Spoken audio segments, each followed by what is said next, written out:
Кога бевме примани тамо, неговите вработени сите ни изразија сочувство.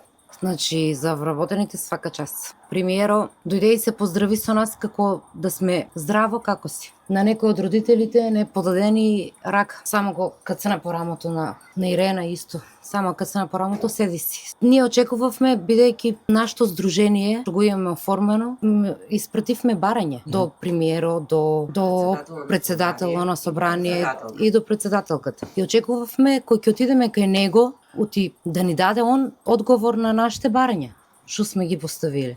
Првото прашање му беше, ајде ве слушам вас. Секој почна од родителите да си кажува што си има, како си има, за случката. И стана и првенствено рече дека прв пат го гледа нашето барање. Тие на трети кога не бараа на телефон за да идеме на состанок, ни нагласија дека писмото е примано и дека со таа цел ќе бидеме повикани. А тој кога го зеде писмото рече ева ова писмо, барањето прв пат стигнува во наши раци. Кога некој од родителите рече не е можно и потпаролката Марија рече што зборувате така? Велите дека премиерот лаже, еве јас да ви објаснам.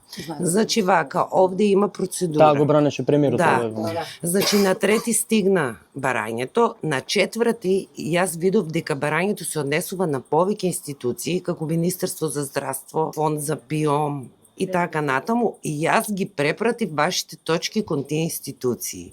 Мајде, молим те. Тоа барање не е адресирано за потпаролка до премиерот. Значи треба први тој да го погледне, па да им даде инструкции. Да, можеби ние сме ужалени родители, но не сме глупави.